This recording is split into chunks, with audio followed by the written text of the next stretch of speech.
Bonjour. Nous tenons à remercier les membres du Comité permanent du commerce international de prendre le temps d'étudier les impacts potentiels du Build Back Better Plan sur l'industrie des véhicules électriques ainsi que de ses composantes au Canada. Fondée en 2006, Mobilité électrique Canada est une des toutes premières organisations au monde en électrification des transports. Nous comptons parmi nos membres des compagnies minières, des fabricants de véhicules légers, moyens, lourds et hors route, des fournisseurs d'électricité et d'infrastructures, des entreprises technologiques, des centres de recherche, des villes, des universités, des gestionnaires de flotte, des syndicats, des ONG environnementales, etc. Mobilité électrique Canada est donc la voie nationale de l'électrification des transports.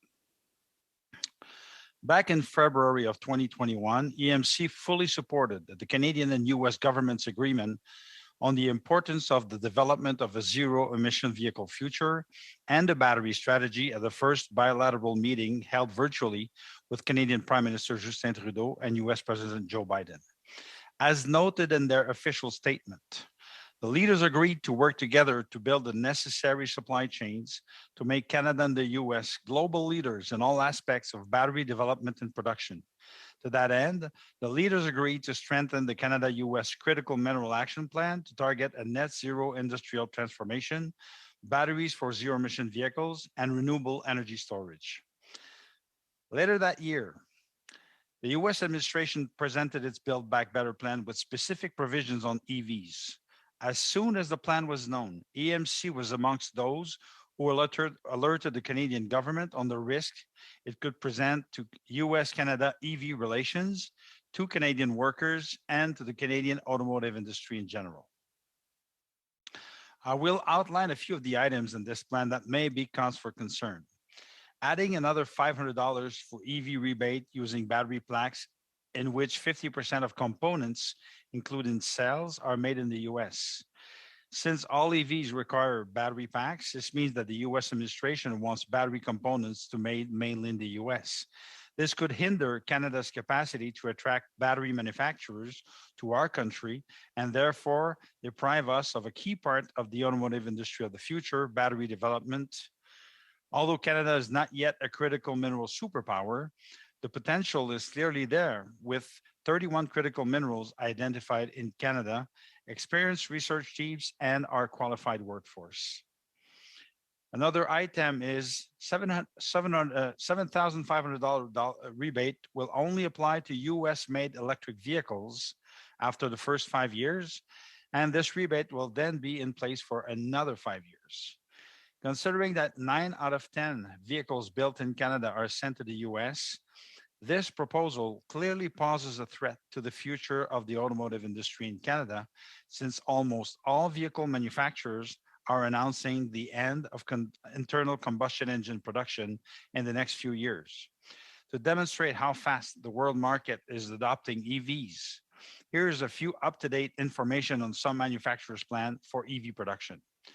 GM is aiming at 100% EV production by 2035. Stellantis Chrysler is aiming for 100% EV production by 2028. Ford is aiming for 40% EV production by 2030. Nissan is aiming for 50% EV production by 2030. And VW is aiming for 50% EV production by 2030. And let's not forget the newer players like Tesla, Rivian, and others, which are already exclusively electric. Let's not forget the medium and heavy-duty sector as well. Companies such as Novabus, New Flyer, Lion Electric, Girardin, Taiga, Dana, and BYD are now making electric buses, school buses, trucks, or snowmobiles in Canada, and there is great potential for job creation. Some of these companies also partner with local suppliers, further contributing to growth by generating thousands of indirect jobs. For example, Lion Electric has approximately 300 Canadian suppliers. Ainsi, bien que l'accent soit mis sur les véhicules électriques légers, il convient de noter que les propositions de l'administration américaine dans le Build Back Better ou le Buy American Act peuvent également affecter la fabrication canadienne d'autobus urbains électriques, d'autobus scolaires électriques, de véhicules électriques hors route, aussi des chargeurs, des infrastructures pour véhicules électriques et la recherche et le développement. Donc, des dizaines de milliers d'emplois actuels et futurs dans l'industrie des véhicules électriques pourraient être transférés ou carrément créés tout simplement aux États-Unis, laissant le Canada avec des miettes. L'avenir de la mobilité électrique, l'avenir de la mobilité est clairement électrique, qu'il s'agisse de véhicules légers, moyens ou lourds. Le gouvernement du Canada le sait, l'industrie le sait, les scientifiques le savent. C'est pourquoi le Canada et ses membres de l'industrie doivent travailler ensemble pour qu'on s'assure que nous avons un plan pour garantir le développement d'une industrie des véhicules électriques prospère en collaboration avec notre allié américain, comme celui qui a été signé il y a un an presque jour pour jour. Je vous remercie. Thank you.